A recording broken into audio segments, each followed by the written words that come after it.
El día de hoy vamos a continuar hablando de, pues de México, por supuesto, ya un poco ya vieron esa programación.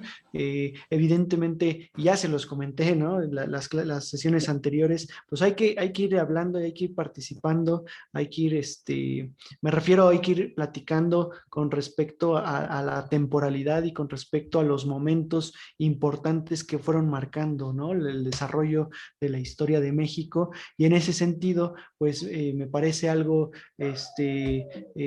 relevante por el día de hoy, hablar sobre pues estos primeros gobiernos liberales. Evidentemente podríamos ir desmenuzando, ir hablando de cada uno de los presidentes y por qué uno mató al anterior o lo mandaron matar o por qué hicieron y todo ese detalle.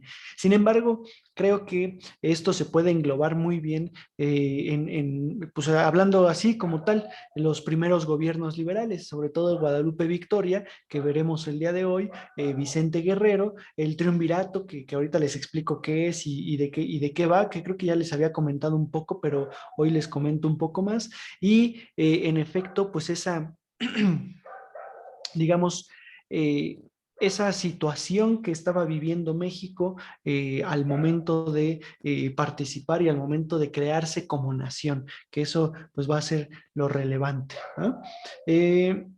La sesión pasada habíamos platicado sobre Iturbide, ya vimos también el Imperio Mexicano, pues un ejemplo en todo caso, ¿no? De ese forma de gobierno pues mal lograda por lo que ya vi, también ya comentábamos que hizo o que mal hizo el propio Agustín de Iturbide. ¿A qué me refiero con esto?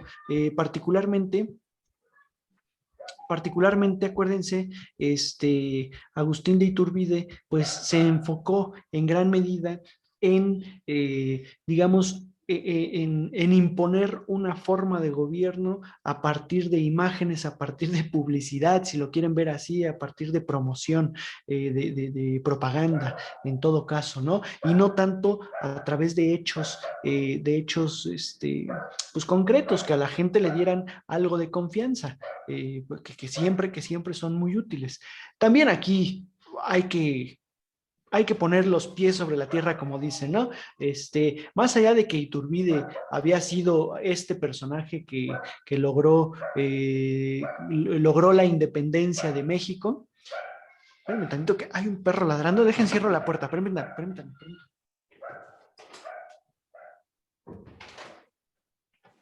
Perdónenme, es que así mejor porque ni me distraigo pensando en que lo pueden estar escuchando ustedes y tal vez no, porque se supone que el micrófono cancela esos ruidos, pero me distrae esa parte, No te perdón.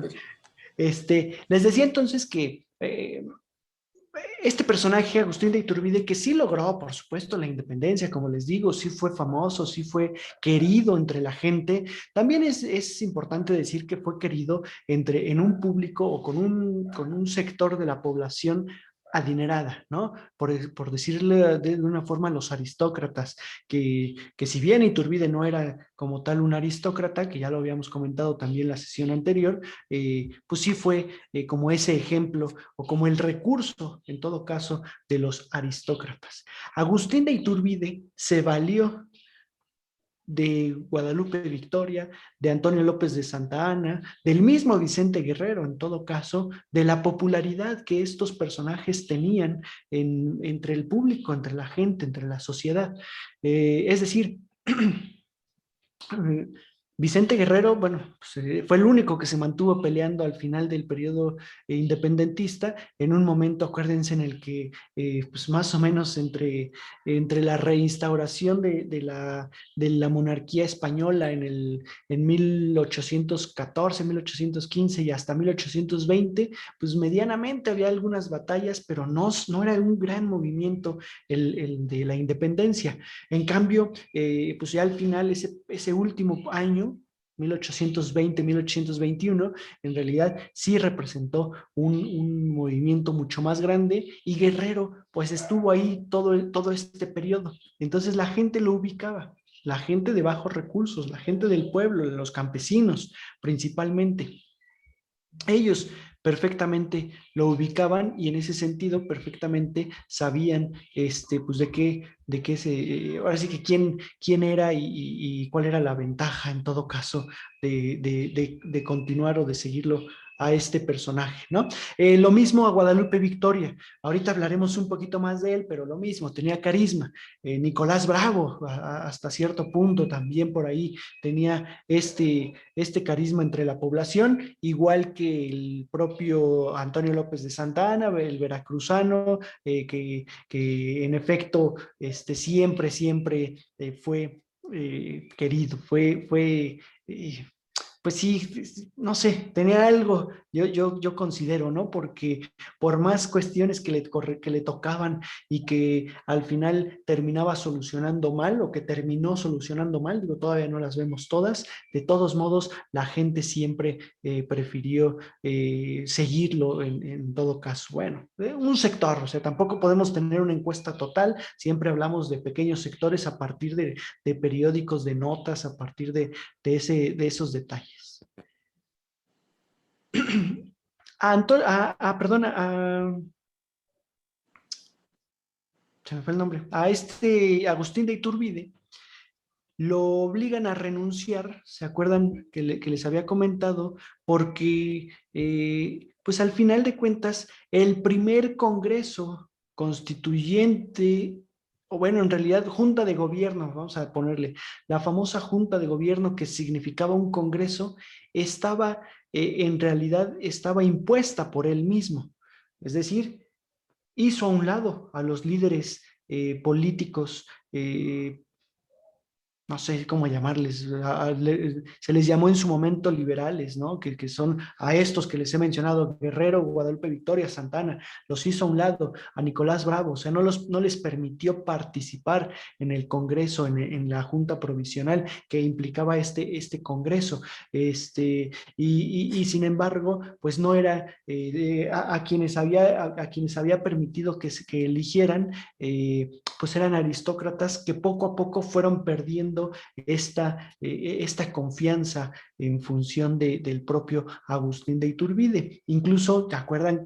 Si mal no recuerdo, se los mencioné, y si no, bueno, se los digo ahorita, casi al final del periodo imperialista, del primer imperio mexicano, Iturbide suprimió ese primer congreso e impuso una nueva junta provisional.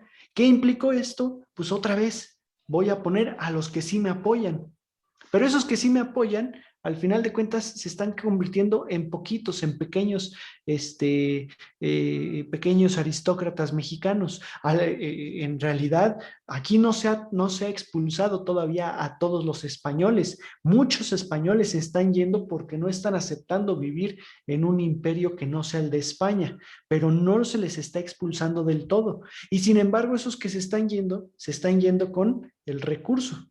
Y eso pues no le conviene, por supuesto, para nada a México, ¿no? Y bueno, menos al gobierno como tal, porque una cosa, y aquí sí, ese es algo que lamentablemente siempre hemos vivido. Una cosa es México como país, como nación, como población, y otra cosa es el gobierno mexicano, que nunca o no siempre van de la mano, ¿no? Entonces, son intereses diferentes al final de cuentas. Y en ese sentido, pues a ninguno de los dos, por supuesto, les conviene que se fugue el dinero para otro lado. Santana, Antonio López de Santa Anna, en 1822, perdón, en 1823, perdón, acuérdense que lanza el famoso plan de Casamata. El plan de Casamata que, que de alguna forma reúne a la mayoría de los contrarios, de los oponentes, ya no voy a decir liberales porque aquí ya había de todo, ¿no? Pero es a los oponentes al régimen y al imperio de Agustín de Iturbide. El asunto con esto es que él había, pues de alguna forma, no había seguido los pasos del gobierno mexicano. Es decir, Iturbide pues había traicionado incluso al mismo gobierno como tal, en el sentido en que permitía que los españoles continuaran con sus beneficios, permitía que no se repartieran las tierras como en teoría, pues en algún punto se habían prometido, había hecho a un lado estos líderes políticos. También aquí es un detalle importantísimo a considerar cuando hablamos de que un personaje, alguien, digamos, derrotó o derrocó al emperador, al presidente, a quien gusten, generalmente lo hacen con una población, con un ejército detrás, sí, pero al final de cuentas son los líderes políticos los que se están moviendo, los que se están quitando unos a otros. La población incluso, digo, lo veo, no sé, está aquí en el campo, ¿no? Yo ando por acá, ni siquiera está enterada de quién está gobernando, si uno es mejor o otro es peor. En grandes ocasiones lo que le importa es comer, sobrevivir. Y ese es también otro problema, pero al final de cuentas es en un sector corto en donde se mueven los hilos, ¿no? Y en donde van quitando unos, ponen otros, y pues los ejércitos continúan, los ejércitos van, ¿de acuerdo? Entonces, con ese plan de caza-mata, técnicamente se expulsa a Agustín de Iturbide. El mismo Guadalupe Victoria, en este primer momento, al momento de la expulsión, o bueno, de que Agustín de Iturbide renuncia al imperio, recordemos que no es inmediato, o sea, no es que Santana lance el plan de caza-mata e Iturbide inmediatamente renuncie, no, pues evidentemente se va a defender o va a intentar defenderse Iturbide y el imperio. Pero ¿qué es lo que ocurre? Que de pronto líderes realistas o del ejército realista que había mantenido el propio Iturbide en su ejército y en sus tropas, se empiezan a pasar al otro bando. Y entonces en esos momentos es cuando Iturbide ve que ya no tiene el apoyo ni siquiera de sus propios hombres, y en ese momento pues lo que conviene es hacerse a un lado más bien. Y él lo dice pues con toda lógica, para ya no derramar más sangre. México ya derramó sangre durante 11 años, ya no se necesita más, ¿no? Y decide irse. Quien se encarga de llevarlo a Veracruz y de despedirlo y de supervisar que se vaya, digamos, que se suba al barco y todo, es Guadalupe Victoria. Félix Fernández, que yo les mencionaba, ¿se acuerdan? Este personaje que de nombre oficial, de hecho, que aquí lo tengo a un lado. Ay, no, ya lo desconecté sin querer. Bueno, el nombre así en general es Félix Fernández. Tiene ahí un poquito más largo el nombre, pero el famoso es Félix Fernández, conocido como Guadalupe Victoria. Guadalupe por la Virgen de Guadalupe y Victoria por la victoria que él anhela. Dice así, y así es como él lo menciona del por qué se puso este nombre, ¿no? La victoria que él anhela para el momento de la independencia. Se mantiene ella en 1822, Guadalupe Victoria. Se mantiene allá en Veracruz, proclamando como tal el plan de Veracruz, es decir, reconfirmando el plan de Casamata. ¿Ok? El 22 de enero de 1823, Santa Anna informó a Victoria, a Guadalupe Victoria. Santa Anna, que andaba acá en la Ciudad de México intentando expulsar pues, al resto de los ejércitos de Iturbide. Dice, fui atacado desde todas direcciones por las fuerzas imperiales. Ahora sí que casi, ayúdame a combatirlos. Es decir, Santa Anna echó mano también de Guadalupe Victoria en función del protagonismo con la sociedad que tenía el propio Guadalupe Victoria. Y en ese sentido, pues este personaje, Victoria, acude a la Ciudad de México, pues un poco para también, de alguna forma, hacerse presente yo lo diré así, ¿no? Hacerse presente en la vida pública de México. Digo, recordemos también que este personaje, y me salta esta imagen, nada más para que lo vean, Guadalupe Victoria o Félix Fernández, recordemos que en su momento peleó al principio de la independencia, peleó al lado de Morelos, peleó al lado de Nicolás Bravo, peleó a un lado de Miguel Hidalgo incluso, ¿no? O sea, estuvo ahí presente y cuando fusilan a Morelos, él decide esconderse en la selva, decide irse hacia la zona de Veracruz, hacia Tamaulipas y esconderse. Y no sale más, sino casi al final, incluso después bueno, no sale más, es un decir, o sea, sí tiene sus peleas internas, sus peleas muy locales, pero en realidad no son más las batallas que él está librando, ¿no? No son conocidas en general. Y es hasta que el propio y Vicente Guerrero está firmando el plan de Iguala con Iturbide, que Victoria otra vez se presenta, pues viendo esperanza de lograr la independencia de México y de promover esta independencia de México. ¿De acuerdo? Entonces, pues un poquito, sí ha estado, pero no ha estado, pero pues al final su carisma, su buen trato con la gente le permite así como tal, desaparecer y de pronto volver a estar y volver a ser querido por cierto sector de la población. ¿De acuerdo? Evidentemente, de hecho, incluso para que se acuerden, o bueno, para que lo sepan, Guadalupe Victoria en este movimiento que tiene Iturbide de febrero de 1821, es decir, cuando se firma el plan de Iguala, y ya ven que les mencioné que se dedican a propagar el famoso plan de Iguala por toda la República, bueno, por toda la Nueva España, porque todavía es la Nueva España en esos momentos. Guadalupe Victoria se entrevista con Agustín de Iturbide y, y en estas entrevistas o en esta entrevista, Guadalupe Victoria le solicita que anulen, bueno, no es que anulen en realidad, que transformen el plan de Iguala y que deje de reconocer a la monarquía española y que deje de pedir una monarquía para México, que mejor voltemos a ver lo que había dicho Morelos y Pavón de una república dividida en tres poderes, y pues que era la mejor forma, que él proponía eso, que si quería incluso Iturbide, pues se podía candidatear técnicamente, ¿no? Para el gobierno y todo, pero en una república. E Iturbide no acepta y prácticamente ahí rompen relaciones estos dos, a pesar de que Guadalupe Victoria se une al plan de Iguala, a los tratados de Córdoba y todo el asunto, no tiene más relación con Iturbide. Y por eso es que lo hacen a un lado prácticamente cuando instauran el primer congreso o lo que les dije, la primera junta provisional.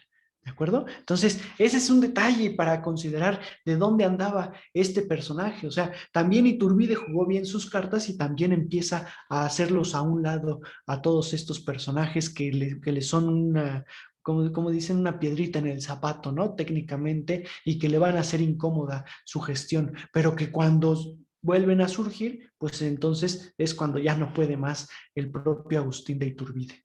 Yéndose este personaje, pues México al final tiene que llamar a un congreso, al congreso que había instaurado Agustín de Iturbide. Que es curioso, porque dice este primer congreso, que implicaba 2 diputados por cada, vale decir, 2 diputados por cada estado del imperio, y en este caso, pues ahora ya no había imperio, tenía que ser de la república, porque justamente instauran la primer república federal, ¿de acuerdo? Así como así. Ese primer congreso, curiosamente, desconoce, quiere borrar de la historia, digámoslo así, o de la oficialidad. Desconocen al imperio mexicano como oficial. Es un periodo, ellos dicen, que pues por ahí perdieron el rumbo, se tropezaron un poquito, pero que no debió ser, que no debió de existir ese primer imperio mexicano y que entonces hay que hacerlo a un lado y no va a contar como una forma de gobierno que México haya adoptado. En ese sentido, pues desconocer al imperio desconocía a todos los actores políticos, generales, toda la moneda, todo lo que se había hecho durante el imperio. Pero es ilógico o curioso, porque Agustín de Iturbide convocó la creación de ese congreso. Técnicamente, si ellos desconocen todo el imperio, pues ellos tampoco son un congreso y tampoco tienen validez, pero pues ahí sí no les conviene y entonces doblan las manos y dicen, bueno, se desconoce todo menos esto, casi, casi, ¿no? Y ese es un detalle que luego algunos actúan de esa forma, intentando, de, intentando, pues irse por la vía legal cuando, pues al final, vamos, es una revolución o es un movimiento. No siempre la vía legal es lo correcto o no siempre te da las armas para hacer lo correcto, vamos a decirlo de esa forma. Digo, no porque pasar de imperio a república sea lo correcto, aunque pues, creo que sí fue algo bueno porque no estaba funcionando, ¿no? Pero bueno, no importa qué creamos ahorita porque es cómo fue al final de cuentas. Y entonces, ese Congreso elige un triunvirato, el segundo triunvirato de México, que como se desconoció el primer imperio, entonces a este se le reconoce como el primer triunvirato de México. 3 gobernadores, 3 líderes, 3 miembros del Ejecutivo, si lo quieren ver así, que es Pedro Celestino Negrete, el que está en medio de la imagen, Nicolás Bravo, el que está hasta la izquierda, y Guadalupe Victoria, el que está a la derecha. Y como suplentes, aparecen Miguel Domínguez, el corregidor. Bueno, ahorita les cuento otra anécdota. Mariano Michelena y Vicente Guerrero son los suplentes de estos 3 personajes. ¿Qué otra anécdota? Y fíjense, Miguel Domínguez, que a veces ni lo mencionamos tanto más que para el inicio de la independencia. Él sobrevivió toda la independencia y Miguel Domínguez incluso se juntó con Guadalupe Victoria, con Vicente Guerrero, con Santa Ana, con Nicolás Bravo, con Ignacio López Rayón. Se juntó durante el Imperio Mexicano en estas que negaron que fueran, pero que decían que eran las conspiraciones en contra del emperador Iturbide, y los mandó a encarcelar a todos. Pero Agustín de Iturbide, perdón, esto como anécdota, pero resulta que Agustín, que el Congreso protestó, pues evidentemente eran líderes del pueblo, ¿no? ¿no? les podía hacer eso porque el pueblo se les levantaba encima. Entonces, mandó liberar a todos, menos a Guadalupe Victoria, quien por pasares del destino se fugó, y entonces Guadalupe Victoria se convirtió en un prófugo del Imperio Mexicano. Este triunvirato en realidad pues era un gobierno provisional nuevamente, ¿no? Mientras se convocaban elecciones, mientras se llevaba a cabo una mejor forma de gobierno en todo caso. Y eso pues es algo de lo que es algo que llevó a cabo y que hizo, digamos, este Congreso. Se nombra la República Federal como la forma de gobierno del famoso triunvirato, ¿no? Va a ser ahora la forma de gobierno, y en ese sentido, pues tiene que haber un poder ejecutivo, un poder legislativo y un poder judicial. ¿A qué voy con esto? Ese poder ejecutivo, legislativo y judicial, acuérdense ustedes, pues proviene de la división de poderes que Francia había propuesto en la República Francesa y que México técnicamente tenía que adoptar, ¿no? O que iba a adoptar oficialmente. Se declararon 4 estados libres. Ya, creo que esto sí también se los había comentado. Unos de estos estados en realidad pues no habían querido participar en la primer República Federal porque pues habían dicho o habían recibido, vamos a decirlo así, malos tratos por parte habían recibido malos tratos por parte del imperio y entonces decidieron pues que no querían ser partícipes de esta república. Estamos hablando de Oaxaca, Yucatán, Jalisco y Zacatecas. Pues Yucatán y Oaxaca, ¿no? Están hacia el sur. Chiapas medianamente ha vuelto, pero pues también está en esa lucha por salirse, perdón, de la República. Entonces, pues esos sureños, pues es fácil que se separen. Pero Jalisco, pues no tiene tampoco gran economía. Zacatecas también tiene mucha lógica. Zacatecas tiene una economía muy vasta, muy buena. Pues en esos momentos era la que le daba sustento a México como tal y a la Nueva España anteriormente. Entonces, pues sí, ellos pueden decir, sí, yo me separo y no pasa nada, pero los otros no. Los otros no es tan fácil que se separen, ¿no? De alguna forma. Pero bueno, se declararon independientes, aunque cuando vienen las elecciones, porque se convocan a elecciones para octubre, bueno, en realidad las elecciones son en septiembre y en octubre es cuando entra victorioso, ¿no? Guadalupe Victoria como presidente de México.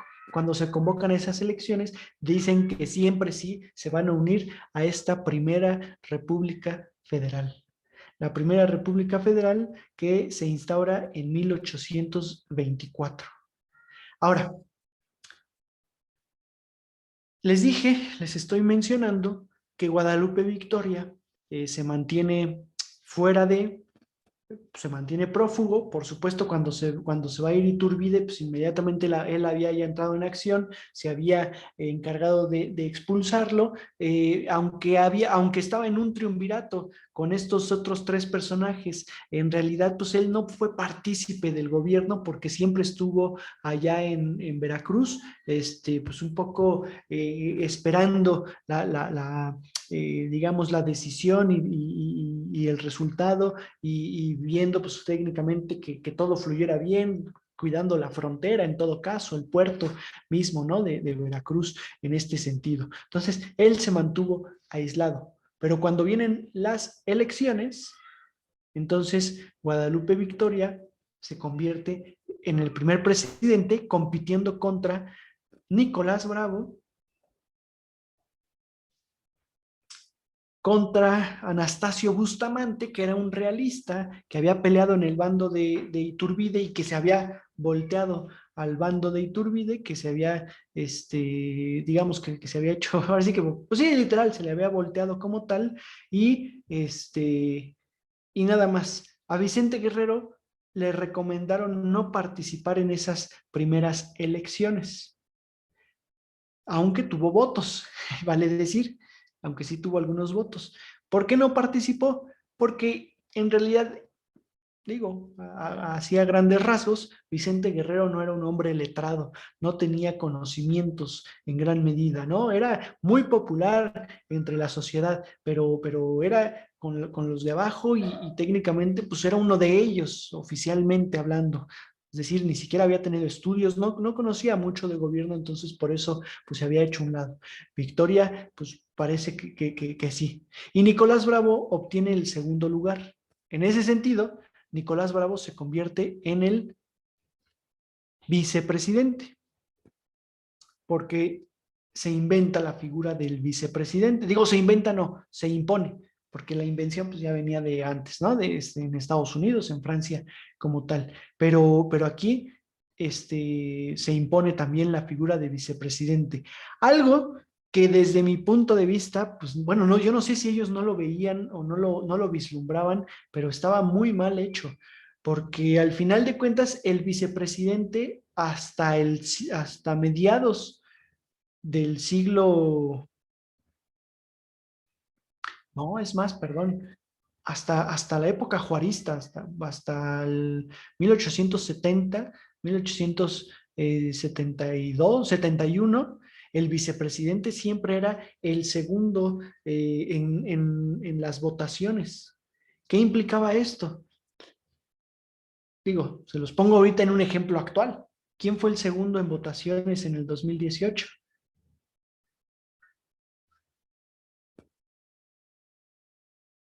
Anaya, ¿no? el que quedó en segundo lugar en las votaciones. Imagínense a Anaya como vicepresidente de Obrador. Ya no lo digan por quiénes son, o sea, por quién es quién en cuestión partidos, es que no van, es que chocan en ideologías. ¿Qué implica eso? Ah, ¿no fue? Entonces, ¿quién fue? Ay, sí. A ver, nada más estoy viendo el chat. Ah, no, ya vi que están haciendo así como,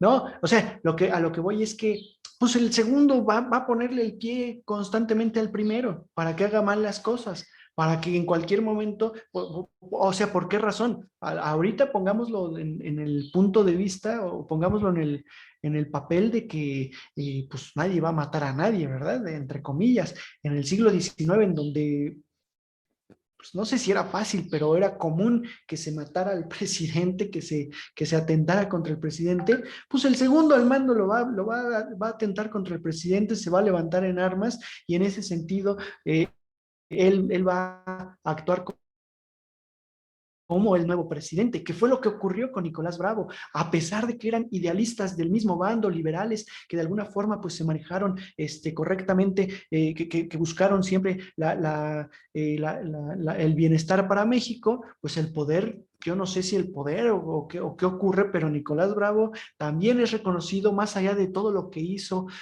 como el sitio de Coscomatepec, como, vamos, ser el vicepresidente, ser el personaje que estuvo a un lado de José María Morelos y Pavón, todo eso es reconocido en realidad como el primero en la historia de México, el primero que se levanta en contra de un presidente de la República. Digo, claro, ocurrió en la primera presidencia, ¿verdad?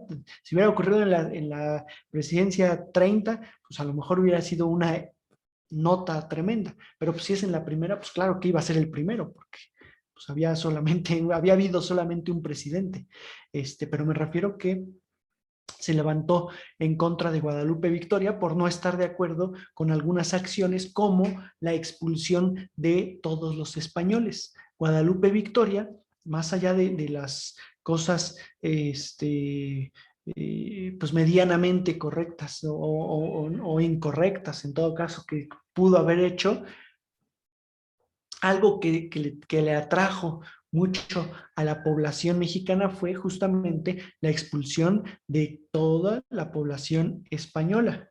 Con sus excepciones, volvemos al punto.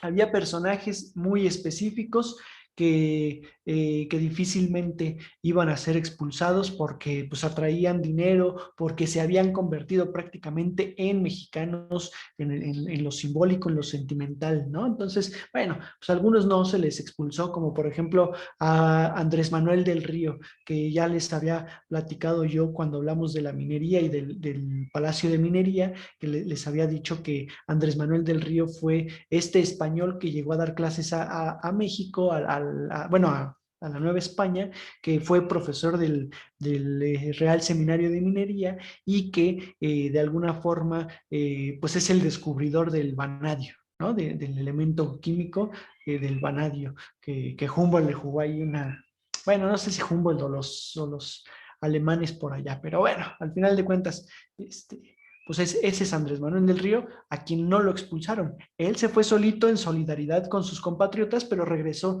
a los 2 años. Entonces, pues, no fue expulsado, o sea, oficialmente no fue expulsado. ¿De acuerdo? Ahora, antes de esto, nada más es importante entender que para poder imponer una presidencia, para poder imponer a un presidente, se tuvo que crear por parte de la Junta Provisional, por parte del triunvirato, el acta constitutiva de la Federación Mexicana, que es justamente la Constitución de 1824. O sea, la Constitución de 1824 coincide con la presidencia de Guadalupe Victoria, pero primero es la Constitución y posteriormente la presidencia. Y de hecho, la Constitución en automático deja sin validez al Plan de Iguala y a las Cortes, no, perdón, y a los Tratados de Córdoba. Plan de Iguala y Tratados de Córdoba los hacen a un lado. ¿Por qué? Pues porque en ambos, en los dos, se habla de un imperio mexicano, se habla de una monarquía, se habla de eso principalmente. Entonces, Ya no puede ser. Digo, además es obvio y tiene lógica, ¿no? Se pone uno para, o sea, se quita una constitución para poner otra, siempre, siempre, siempre. O sea, siempre las nuevas leyes pues dejan sin validez a las antiguas leyes, a menos que no hablen de ellas y entonces pues, sean por otro rubro y tengan continuidad en este caso. En esta constitución de 1824 hay algunos aspectos importantes a considerar y por compararlos a lo mejor con lo anterior. De principio, pues se declara la nación mexicana como libre e independiente, algo que ya se había hecho anteriormente. Se establece como religión oficial la católica apostólica romana, nuevamente. Ya también habíamos hecho un comentario ahí, ¿no? Pues este, se ve quién está mandando todavía y quién está imponiendo por ahí hasta ahorita. La forma de gobierno establecida será la República Representativa Popular Federal. Claro, es importante aquí estos términos, ¿no? República representativa, o sea, va a representar o va a tener representantes populares del pueblo, y además federal, es decir, habrá estados que pues tengan, digamos, cierta autonomía, ¿no? Determinada autonomía, ¿sí? Cosa importante porque después pues, van a venir otras constituciones y otras formas de gobierno que van a romper, digamos, con esta situación. Se establece la división de poderes en tres, por supuesto. Se crea un Congreso General que se dividirá en las dos cámaras, la de senadores y la de diputados. Se declara la libertad política de imprenta, algo que Iturbide había bloqueado en determinado momento, pues claro, al final de cuentas, esa libertad de imprenta le podía traer ahora sí que una mala jugarreta, ¿no? Entonces, pues sí lo hace, perdón, no le beneficiaba y en este caso, por supuesto que sí se impone en demasía en esta constitución. El Poder Ejecutivo estará comandado, perdón, dice, por una sola persona que tendrá el título de presidente de los Estados Unidos mexicanos. Y se establece la figura de vicepresidente, lo que les venía comentando, ¿sí? El periodo presidencial se inicia el 1 de abril y se reemplazarán en igual día cada 4 años. Guadalupe Victoria entra como presidente el 4 de octubre. ¿De acuerdo? Entonces, ojo ahí, Guadalupe Victoria es el primer presidente de México, es el único durante 35 años a partir de este momento que logra terminar su periodo, ¿sí? Que logra culminar su periodo de presidencia y que además no fue presidente en 4 años, sino en 4 años y cachito, ¿no? Porque en realidad el periodo presidencial fue de 1825 hasta el 29, del 1 de abril del 25 hasta el 1 de abril del 29. Y él, pues póngale del 4 de octubre del 24 a abril del 25, ¿no? Son los 6, 7 meses, ¿no? Aproximadamente, que 6 meses en realidad, más o menos. ¿Sale? El gobierno de los estados se conformará con 3 poderes también, en este caso pues, son estados federales, y otro detalle, la esclavitud queda abolida. Aunque este punto de la esclavitud abolida en realidad es un anexo a la Constitución. ¿Por qué? Pues porque no se había instaurado por ahí y Guadalupe Victoria el 16 de septiembre de 1825 lo recoloca en la nueva Constitución, ¿no? O sea, entonces es extra a lo que ya se había acordado desde 1824. conectar, digamos, la abolición de la esclavitud y la Constitución, las leyes de México, que técnicamente no tendría por qué mencionarse, pues en tanto que no se apruebe la Constitución, pues tampoco, me refiero en tanto que no se haga mención, ¿no? De la esclavitud, pues técnicamente no tendría por qué quedar abolida, pero bueno, al final de cuentas, aunque las leyes anteriores no la aprobaban, pues también existía, y entonces pues mejor hacer referencia a que no se vale y no se puede ir por esa nueva constitución, perdón, no se puede ir por la esclavitud como una forma, como estas formas de actuar de los mexicanos. ¿De acuerdo? Muy bien.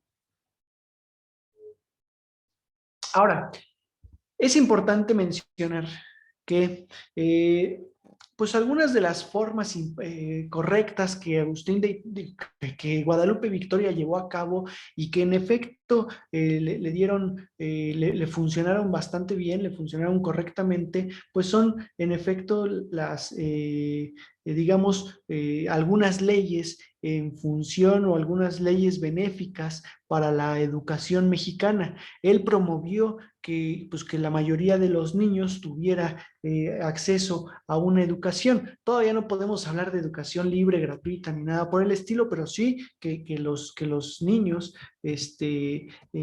acudieran como tal a la escuela, ¿no? Y en ese sentido, pues es una política interior muy correcta como tal. Creó la Marina Mercante del país este personaje, Guadalupe Victoria, que va a ser algo también fundamental.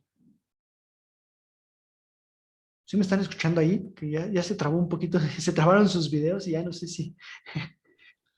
Sí, sí te escuchamos. Ok, ok, gracias.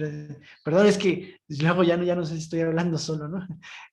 Como tal. Pero bueno, la Marina Mercante es algo que también está creando el propio Guadalupe Victoria y que, bueno, pues va en función de una política interna muy correcta. El problema con Guadalupe Victoria es que, y bueno, lo que se le critica tal vez, pues, que no sé hasta qué punto es criticable, ¿no? Bueno, ya en general.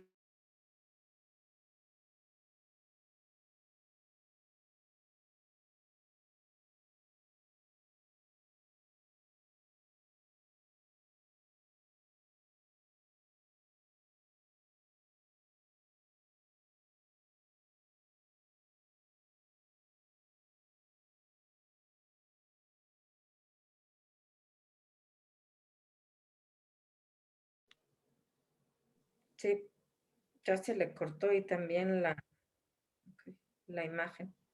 Sí, no lo vemos ni lo escuchamos a Daniel. Así es. Seguro se reconecta en algún minutito. Sí, Y démosle un momento, porfa. sí, claro. Sí, sí, como no está en su casa, pues yo creo que ha de tener algún problema. Sí, dice que hizo pruebas, pero ya saben que el internet no tiene palabra de honor. Ahora sí se quedó hablando solo, Verídico. Verídico. ¿Perdón? ¿no? Que ahora sí se quedó hablando solo. Así es. Pero ¿será que no se dio cuenta? No, yo creo que sí. Sí, ya, yo creo que ya se estará reconectando, ¿eh? Por ahí ya se oyó algo. De todas formas, le estoy mandando WhatsApp.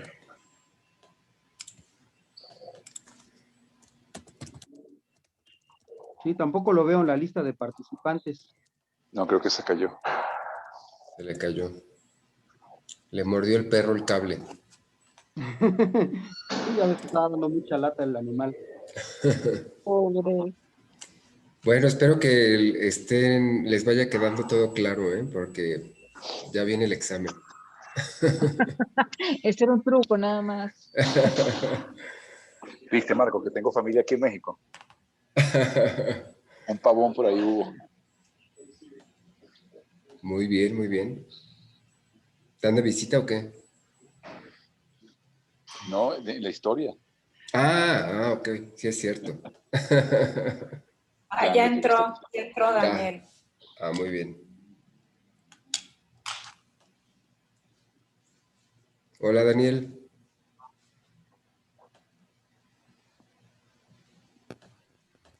Listo, ahí estás. Hola, Daniel. Perdónenme, ya aquí ando de nuevo, no sé ¿Qué, qué. te mordió el perro o qué? No, no, no. No, de pronto dejé de escucharlos y de verlos. Pero ya aquí ando ya. No te preocupes. Listo. Muy bien. Entonces les comentaba que ahí están viendo ya la pantalla, ¿verdad? Así es. Perfecto, perfecto. Les comentaba Sí, que sí, Daniel. eh, bueno, que se le critica mucho a Guadalupe Victoria, se le critica, bueno, mucho o algo, ¿no? Como lo quieran ver, el hecho de haber solicitado préstamos al extranjero. Era algo necesario en realidad. La verdad es que sí, sí era algo necesario porque pues, México no estaba con las mejores condiciones económicas. Sin embargo, pues tal vez había los recursos para salir adelante. Estos por sí mismos, es decir, solitos podían salir adelante. Estaban las minas en Zacatecas, las minas en Tasco, en Real del Monte. Se podía llevar a cabo un comercio correctamente, no había necesidad de este comercio, o sea, de buscar por fuera, en la medida en que, y vuelvo al punto, en la medida en que el comercio, pues de productos agrícolas, de productos de manufactura mexicana, es decir, se supondría que sí había esos recursos, pero lo que no había es estos inversionistas que le metieran el dinero justamente para echarlo a andar. Entonces se necesitaban los préstamos del extranjero. Los primeros en aprovecharse de esto, y como se los he mencionado en algún momento, los primeros fueron los ingleses.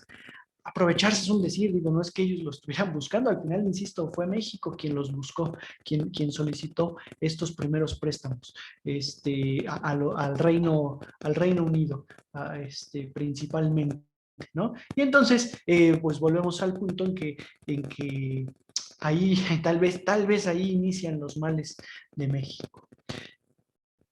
Ahora, ojo, ¿por qué al Reino Unido?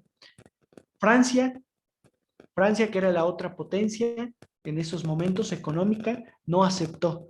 ¿Por qué? Pues porque al final de cuentas la monarquía española, que era Borbona, pues tenía una liga con los franceses y en ese sentido Francia no podía técnicamente aceptar, en la medida en que incluso habían aceptado ya la reinstauración de la monarquía española. Entonces, pues tenían buena relación, eran familia y no podían aceptar la independencia de México así como así. Entonces, pues ellos deciden no participar y no hacer estos tratados comerciales.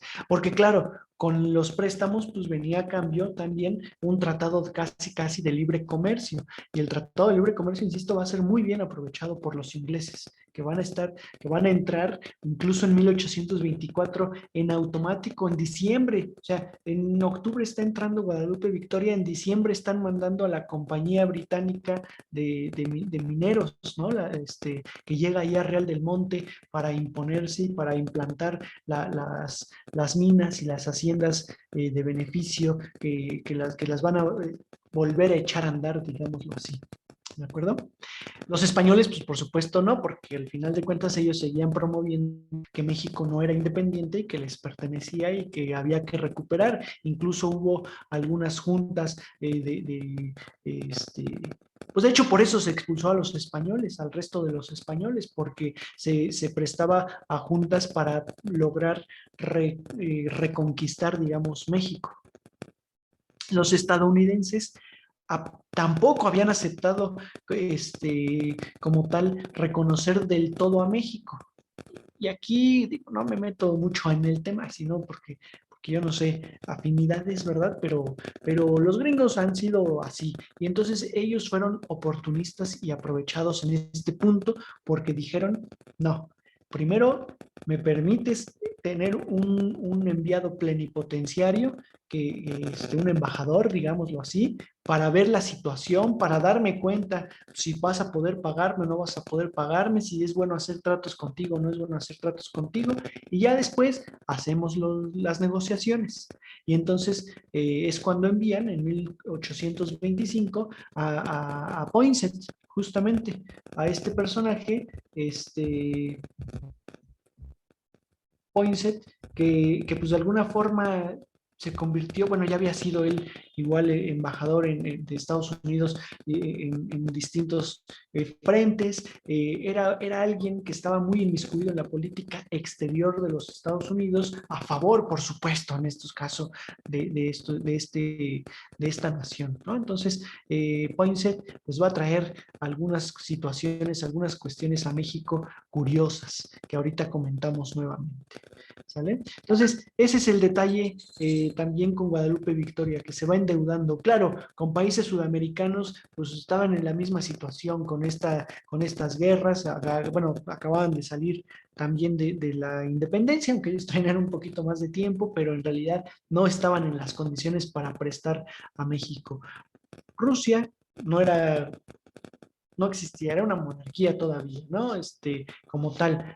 ¿Quién más? Ya no había más naciones a quien pedirles todavía esos recursos.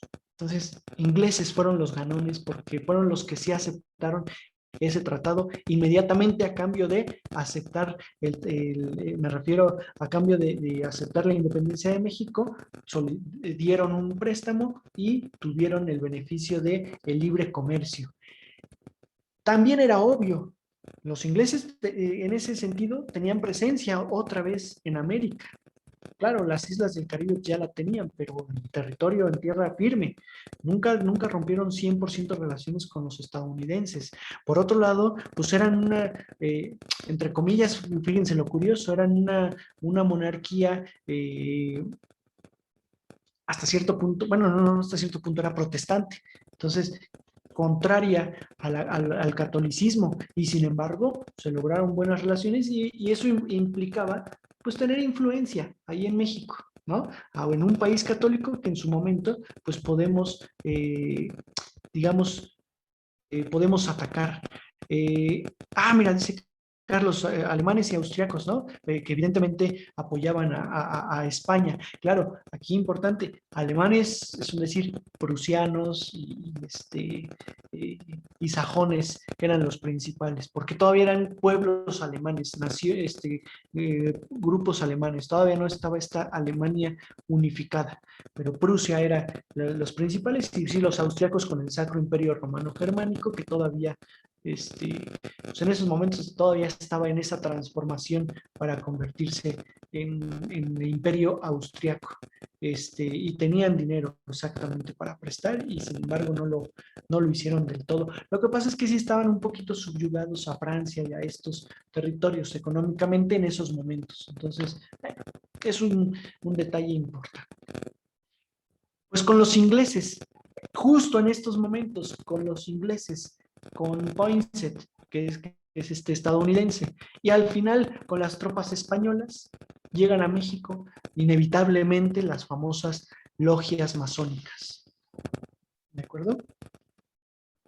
Estas logias masónicas, que bueno, creo que son también conocidas por todos, a lo mejor un poquito curioso, morboso, ¿no? Porque pues ya últimamente con algunas películas, el Código Da Vinci, Ángeles y Demonios, sobre todo el Código Da Vinci, ¿no? A lo mejor con estas de Disney, de las leyendas del tesoro perdido, con toda la historia estadounidense, perdón, en torno a los masones, nos generan una curiosidad, nos generan un interés.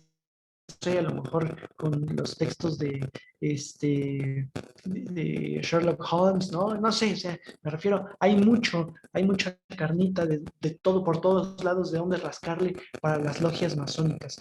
Y sin embargo, yo me atrevo a decir que no son lo que ahorita creemos que, o no fueron lo que ahorita creemos que son, ¿no? Como tal, esas logias masónicas que justamente en un primer momento se fundan en el siglo XVIII, en 1717, como una comunidad, ¿sí? En realidad se conforman como una comunidad de hombres que surge de los gremios, es decir, hombres que se dedican a lo mismo, constructores, de hecho por eso se les dice masón, ¿no? Los masones pues, son constructores pues, que hicieron su comunidad, su reunión tipo sindical, tipo sindicatos, es decir, para defenderse, para aprobar, para participar abiertamente. Las logias masónicas pues más o menos estaban, digamos, abiertas y no era nada secreto, nada oscuro, nada oscurantista, ¿no? Como lo quieren ver en algún momento. Después terminaron en eso, pero en un primer momento no. En 1717 se fundó la Gran Logia de Inglaterra, una comunidad que unificó a todas las logias y que impuso reglas de vida, formas de vida, cómo actuar, cómo, digamos, ¿cómo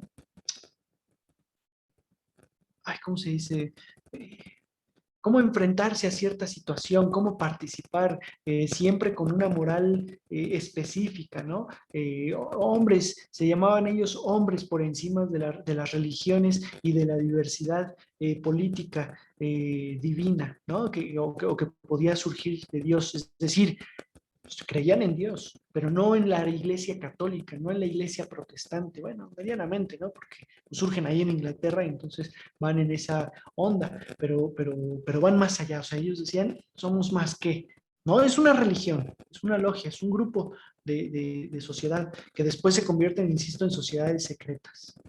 ¿De acuerdo?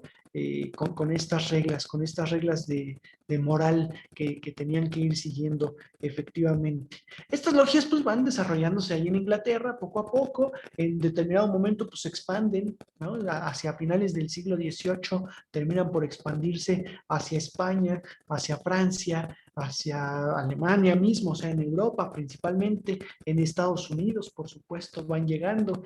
España intentó tener mucho cuidado, las intentó frenar. De hecho, por eso España permitió la reinstauración de los jesuitas. ¿Se acuerdan que habíamos comentado que a los jesuitas los expulsan y que después les permiten otra vez volver en 1804 creo que les permiten volver, ¿no? Ah, claro, lo que dice Juan Carlos, sí es requisito creer en Dios para poder ingresar. Sí, o sea, la creencia en Dios no está en duda. Está en duda la creencia en la iglesia. ¿Sí me explico? En la política, me refiero. O sea, por allá. Y perdón, bueno, les permiten regresar a los jesuitas para combatir a estas logias, pues que de pronto están metiendo ideas a los hombres, ideas de libertad, ideas de manejarse con sus propias reglas, de no atender los llamados de la Iglesia Católica. Al final la monarquía española pues está instaurada gracias a la Iglesia Católica también, ¿no? Entonces, vamos, ese es el riesgo.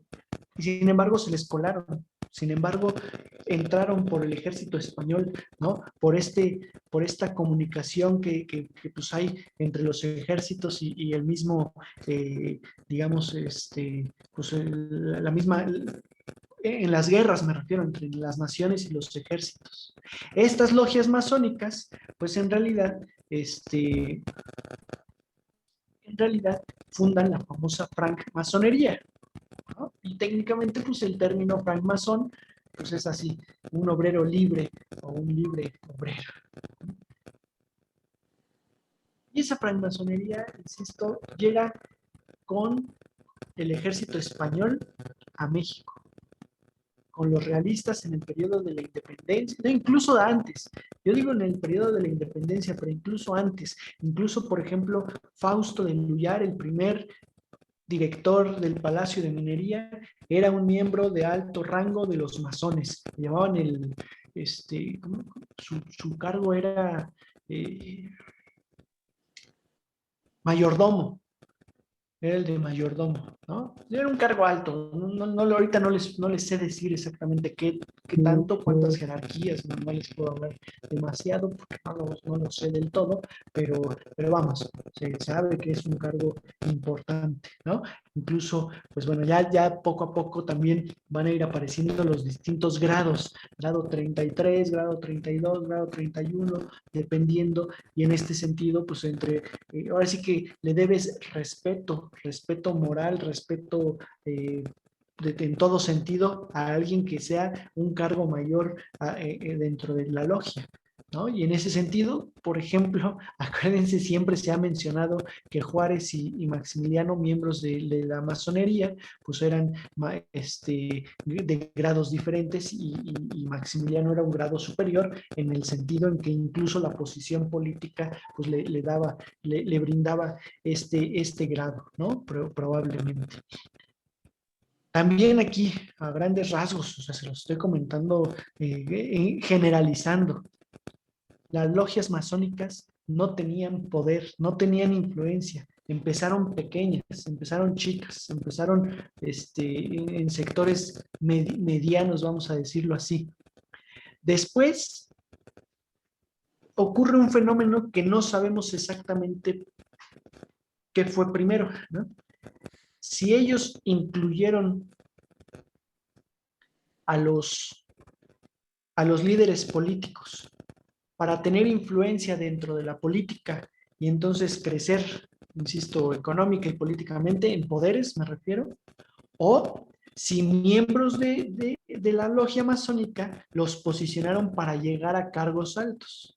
¿Sí me explico? O sea, si de acá arriba hago que ingresen aquí abajo, o de aquí abajo logro que ingresen arriba, pero al final de cuentas el fenómeno es miembros políticos como Guadalupe Victoria, como Vicente Guerrero, como Iturbide, como Nicolás Bravo, como Lucas Alamán, eran masones porque se habían unido a estas logias.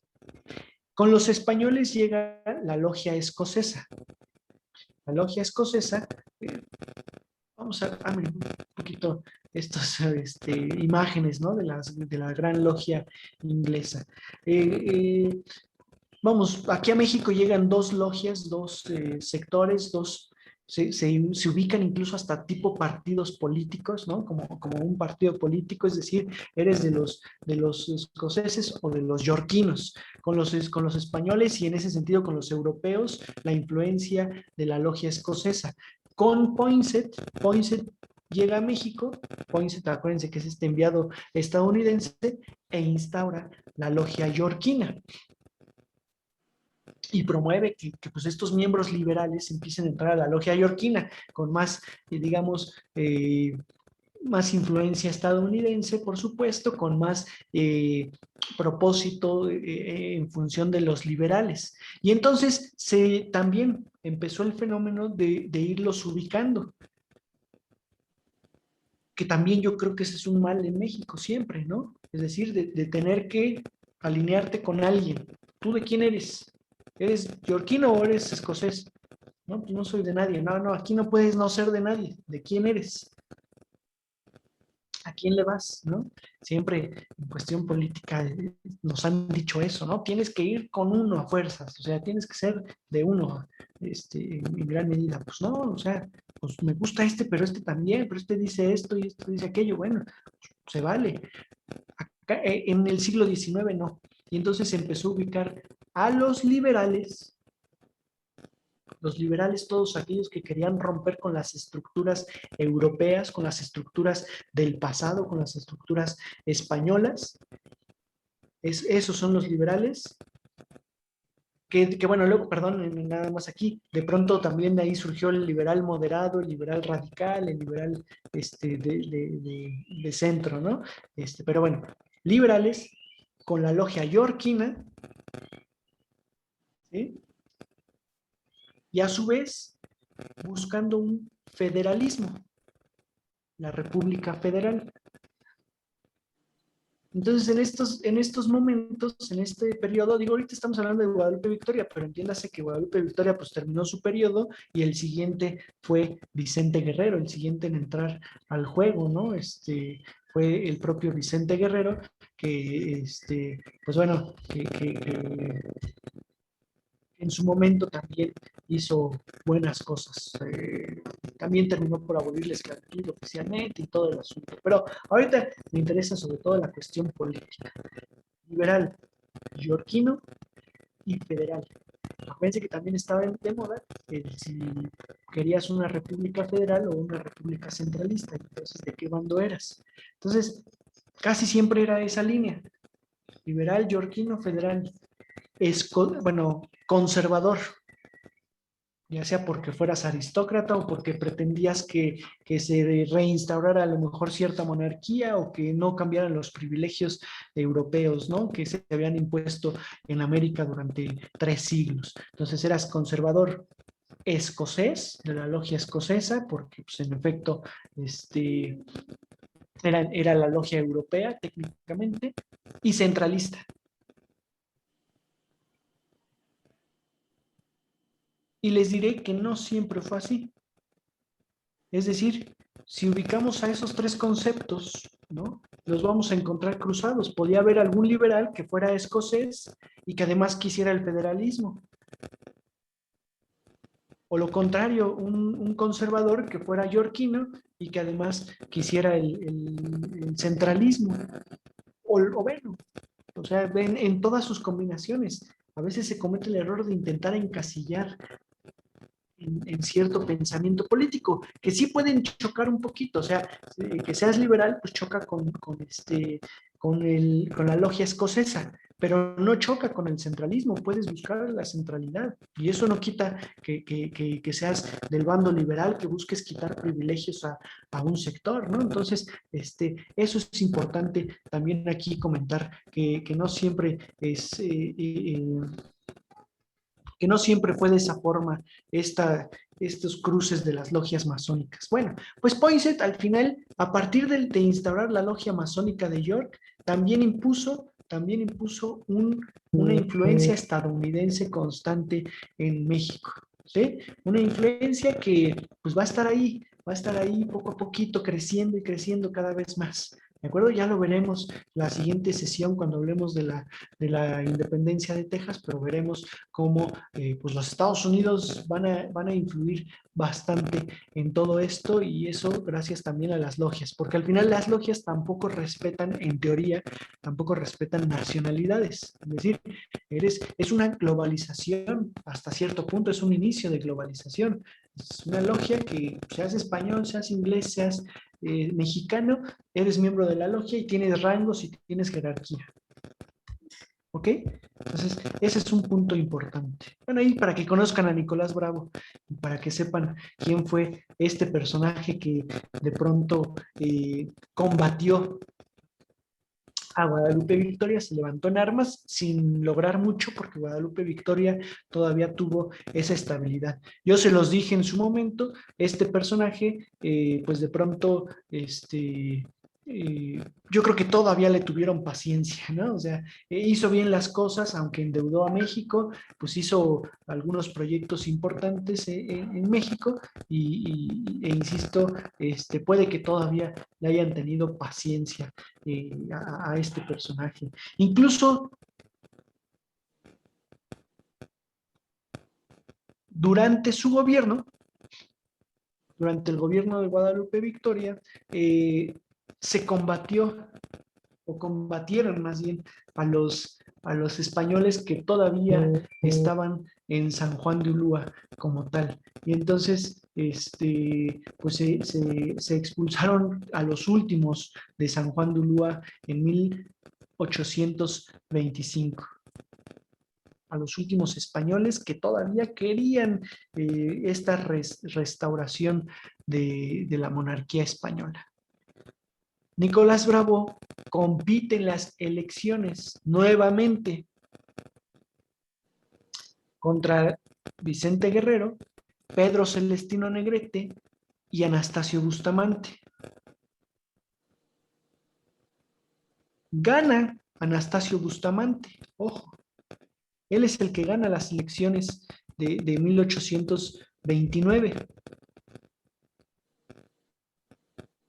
En realidad las del 28. Bueno, no, sí, 29, en febrero de 1829 es cuando se dan estas elecciones en realidad. Y sin embargo, este, terminan por aceptar de principio la presidencia de Vicente Guerrero, que se levantó en armas contra Anastasio Bustamante, exigiendo que él era el que debía ser presidente, y Bustamante termina por aceptar, sobre todo porque el Congreso vota a favor de Vicente Guerrero, ¿no? Lo que pasa es que, ojo ahí, las elecciones no creen que eran populares y que todo el mundo votaba, no, votaban en elecciones indirectas todavía, los diputados eran los que decidían, los que votaban a favor de uno u otro presidente. Y entonces, pues los diputados en su momento eligieron a Bustamante, pero tras ver la movilización de gente que Guerrero tenía, porque Guerrero era muy popular entre las masas, como se dice, y Anastasio Bustamante, por el contrario, era muy popular, pero con los aristócratas, en ese sentido, los diputados anulan las elecciones y al día siguiente votan todos nuevamente en favor de Vicente Guerrero, y Anastasio Bustamante se queda como el vicepresidente. Otra vez esta política, pues ahí curiosa, ¿no? Esta política que rompe con la idea y con la ideología pues de que todo fluya correctamente. Ahora, perdónenme, nada más para no dejar de decirlo. A Joel, ¿cómo se pronuncia? A ver, ustedes me dirán, ¿no? Pero Joel R. Poinsett, que es el embajador estadounidense, lo expulsan de México, lo termina expulsando Guadalupe Victoria en 1828, porque él insiste en que fue Poinsett quien insistió con Nicolás Bravo para que se levantara en armas.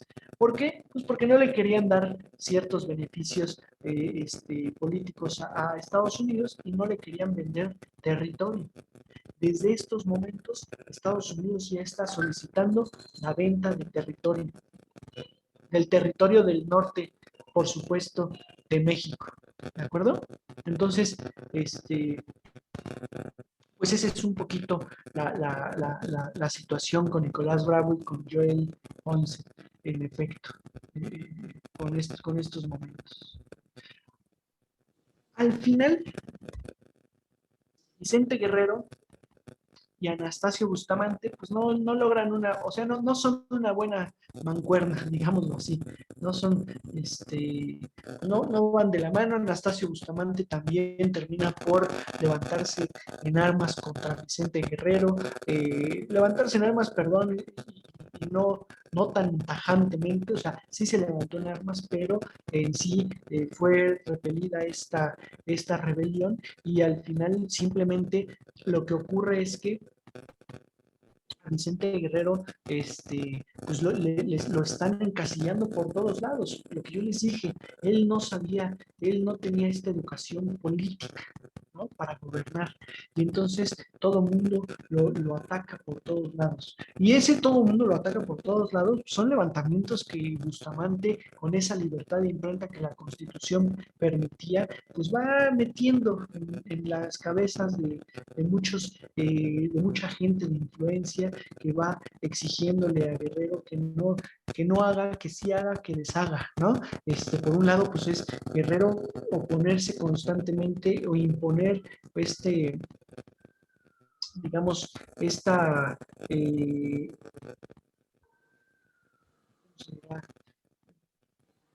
política totalmente opositora a cualquier extranjero, cualquiera, inglés, español, francés, estadounidense. Es decir, ningún extranjero entra más a México si no paga los impuestos correctos. Inglaterra pues se queja evidentemente de que tenía un acuerdo comercial con México, ya sea en la presidencia que sea, pues se tenía que respetar, que no se le podían imponer tantos impuestos, tantos aranceles, porque pues era un tratado de explotar lo que se tuviera que explotar en las minas mexicanas de Pachuca y de Real del Monte, y de ahí pues lo que se tuviera que llevar, ¿no? O sea, se sacaba el metal en automático de México.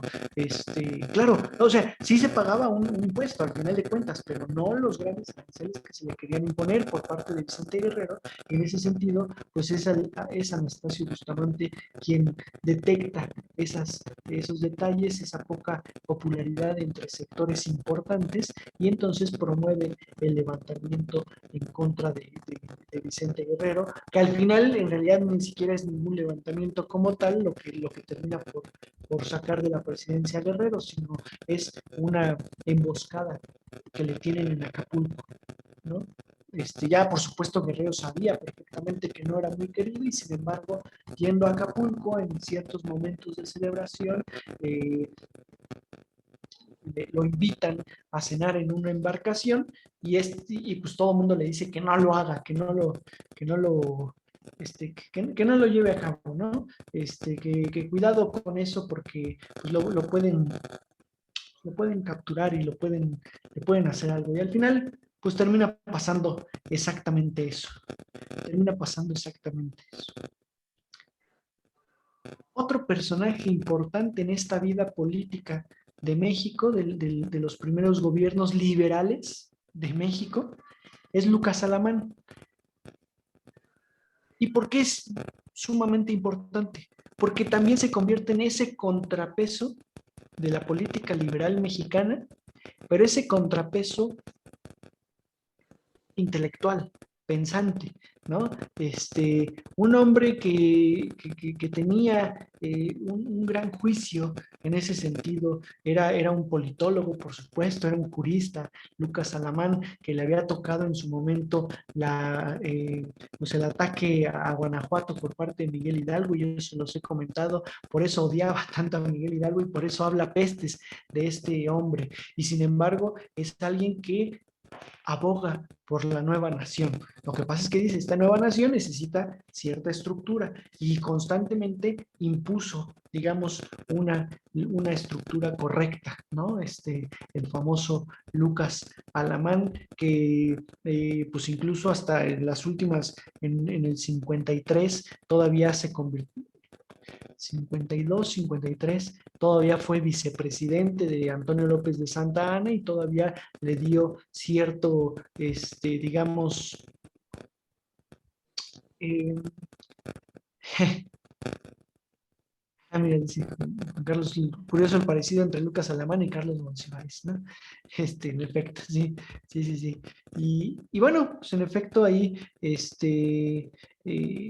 ahí fue modificando como tal la política mexicana para darle, insisto, ese contrapeso. Perdón, como comentario para que todos lo lean, Lilian nos dice, sí, y sí es cierto, Poinsett fue quien le puso las poinsettias, ¿no? A las flores de Nochebuenas, que incluso se llevó de México para Estados Unidos en su momento, y les pone las poinsettias, sí. Sí, sí, sí, sí, exactamente, exactamente.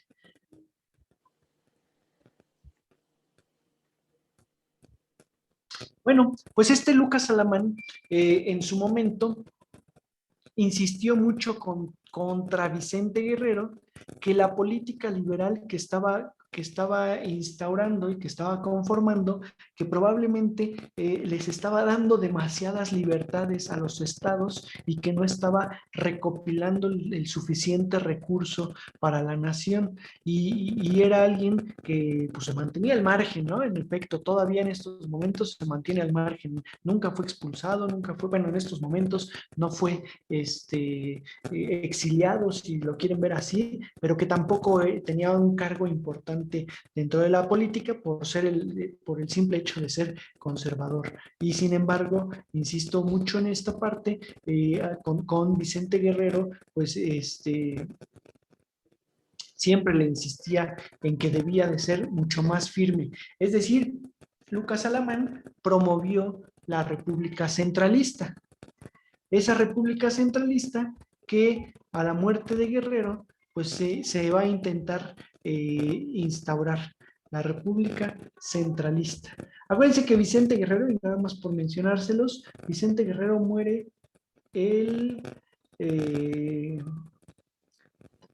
aquí lo tenían, el 14 de febrero de 1831.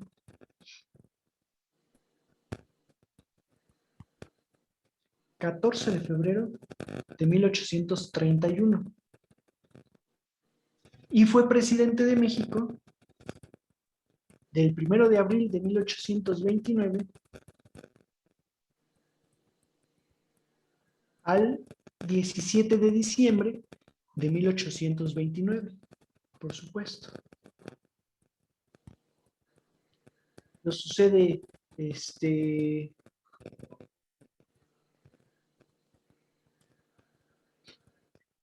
José María Bocanegra, y luego pues vienen otros tantos que incluso Lucas Alamán es uno de esos que lo sucede en una especie de triunvirato que pues medianamente fue, digamos, pues fue el quien gobernó México, pues un poco, ¿no? Estamos hablando de momentos en los cuales pues la nación mexicana sigue saltando de ver quién es el correcto a gobernar correctamente, y quién va a lograr el triunfo. Al final esto de saltar de Vicente Guerrero a un presidente interino y luego a un triunvirato que dura un periodo corto de días, ahora sí que periodo de ciertos días, en realidad es simplemente para darle paso, para darle sentido a la presidencia de Anastasio Bustamante, que en esos momentos era el vicepresidente y que técnicamente pues era el que iba a gobernar. Y Anastasio Bustamante llega del 30 al 32, incluso Vicente Guerrero renuncia y luego es cuando viene el asesinato en el 31, ¿no? Del propio Vicente Guerrero. Anastasio Bustamante, en teoría, termina la presidencia o culmina con el periodo presidencial de Guerrero, de Vicente Guerrero, como tal. Bueno, ahí van a venir Anastasio Bustamante, Melchor Musquiz. Anastasio Bustamante todavía, perdón, como conservador, o sea, siempre se le atribuyó el bando conservador, pero en realidad, pues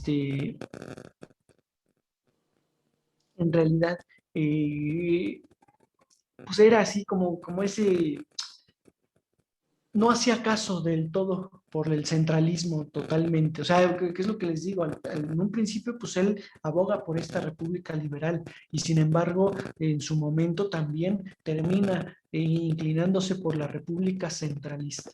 ¿De acuerdo? Insisto, Manuel Gómez Pedraza, o sea, son pequeños periodos cortos los que van a venir hasta que prácticamente en 1833 terminan ofreciéndole la presidencia a Antonio López de Santa Anna. Y ofreciéndosela es un decir porque pues sí, técnicamente es por elecciones, pero que pues él también ya está buscándola, ¿no? Él también ya está ahí intentando colocarse. En el 33, evidentemente, Manuel Gómez Pedraza, pues es después de Manuel Gómez Pedraza, de Valentín Gómez Farías, que son presidentes interinos, insisto, son en un periodo de diciembre a marzo, por decir algo, ¿no?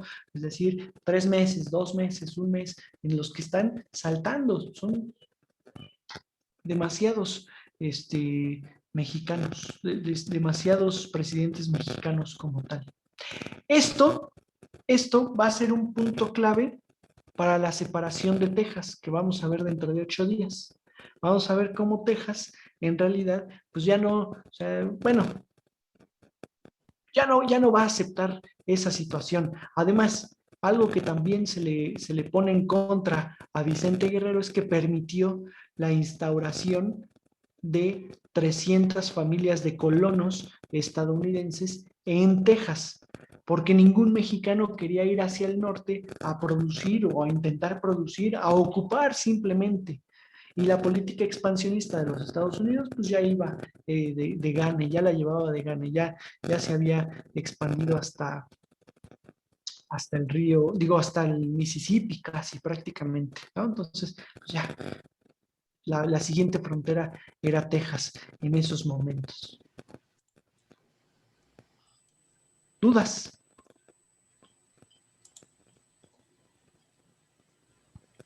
¿Dudas, preguntas, comentarios? ¿Todo clarísimo? Así es. Sí. Conste. Todo muy claro. Pues Así es. son preámbulos para entender las distintas guerras que vamos a ir viendo las próximas semanas. Sí son varias intervenciones, sobre todo en México, que las voy a intentar combinar. Tampoco nos vamos a enfocar demasiado en la guerra, sino combinar con la situación mexicana, con la sociedad mexicana, ahí en algún momento, ¿no? A ver qué es lo que hacían un poco acá los hombres y las mujeres de México. ¿De acuerdo? Pues excelente. Entonces, si no hay preguntas o comentarios, nos veríamos la siguiente clase el lunes. Muchas gracias, Daniel, y gracias a todos. Gracias. Gracias, Daniel. Gracias, Marco. Bye, bye. Cuídense Bye. mucho. Bonita noche a Buenas todos. noches, gracias. Bye. Bye. Gracias, Daniel. Bye bye. Bye.